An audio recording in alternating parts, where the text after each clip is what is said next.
talking about family culture. So what it is that you sort of grow up in your family, and what you do at your place is normal, and then you marry someone, and then you meet their normal, and you actually discover that their normal is not your normal. Yeah, but when you marry someone, then you realise their normal is just crazy. That's exactly right. And it's quite an adjustment for some people. And I remember very clearly, I came home from my honeymoon. Anyway, we cooked a meal and we did the washing up. Now, what my wife did, for the first time I've seen someone do this sort of washing up, she got all the stuff and she rinsed it off, put it on one side, then she put a little bit of water in there and soap, and then washed it up, and then rinsed it off again the second time to get all the soap off. What? And I'm going, that's right. That's exactly what I thought. What is she doing? What sort of family does she come from? Because at our place, because there were 8 kids, so there was 10 plates, we used to put everything in the sink, put the tap on, real hot, let it soak for a little while, and then just put it out, and that, you just did one thing. But in our place, she had 3 stages. The dog cleaned it. What? That's normal? You think he's kidding, Edge? What? He's not. Anyway, so what we decided after that is that if she wants to do the washing up her way, fine. And if I want to do washing up my way, that was okay too. So we actually made a fairly quick adjustment rather than argue about. But then you're going to have confused kids because they're like, hang on a sec, Mum does it this way, Dad. Don't you come up with some sort of a compromise where you do it the same way? No, we didn't actually. I think after a while, we ended up doing it the easier way, which was shove the whole lot in one sink and pull it out in one go.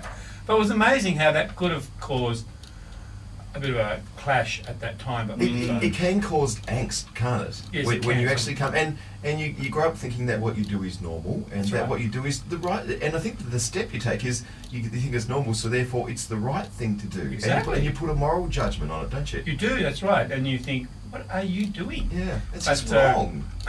So that's just the family culture. So imagine if you were married to someone who comes from a completely different culture from another country, then you also often have these cultural things what you regard as normal. Can I just jump in with my little story? In my family, I grew up, and the plastic bags you got from the supermarket, you put a knot in the middle of them, and you shove them in a bag, and that way they're ready to use, and they're really compact. But also the knot is to protect the kids from putting them over their heads and stuff as well. I'm pleased you added that, because I'd never once thought of that in my entire life. Yeah, so that's now justified my we do position. that. Yeah. I'm pleased to say after 14 and a half years of marriage, finally, my wife has had the paradigm shift. Yeah, that good. my way is the right way. About time she woke up. She now knots the plastic bags. Yeah. Is that where they Yes. Because my wife knots the plastic bags There and you go. I don't. Oh, there you go, Joe. Jump on board. Jump on board. She does. She not. Oh, so that's why people knock the bags. We know them because you know what the kids put Yeah, on their yeah. heads. I didn't know that until this morning. There you go. See? I What never, about- Very I good. never actually Toilet stopped seat- to think why we do it. Toilet seat down. We have more boys than girls in our house. Yet my wife insists that the toilet seat goes down. What's wrong with that? So wrong. That's just not So right. I don't get the toilet seat one. You I did- don't get that one. It should be to do with the number of males or females in the house. Majority rules. We outnumber the females in our house. So the toilet seat should stay up. It's based on the number of constituents. I think it's actually safer for it to be up. It's a democracy. Wow. Anyway, I shall go to bring the next one. bring some decorum back to this, Hands. I shall. Now, it becomes a bit of a problem if you come from a very huggy, affectionate family, and so you're from a family where hugs are given freely and easy and people just hug each other. They go away and they come back and there's lots of hugs and there's this hurrah, how you going? Yeah. And other families, they're not huggy. And so the person then who comes from a huggy family is wondering why their partner doesn't hug them. Because their partner comes from a non-huggy family where people are just sort of a little bit, it's just not something that they do normally or naturally. And often that can be quite a thing that couples actually grapple with, because if you're if you're used to showing lots of affection in that sort of tactile sort of way, and then you marry your husband who they've never done that, then you kind of feel, why? You actually feel that. You take it personally as well. Yes. So How do you deal with these things? I mean, we all grow up in different families with different values, different things that are important to us. How do you deal with these when they come up? You've got to go to interview number 2 where we talked about communication. You got to talk about these things. So as long as there's an understanding that that there's a normal thing. It's the way people have been brought up. And if they've been brought up in a huggy way, it's nearly hardwired into your brain. This is a normal way to do things. whereas someone else is hardwired not to do. So you need to adjust, really.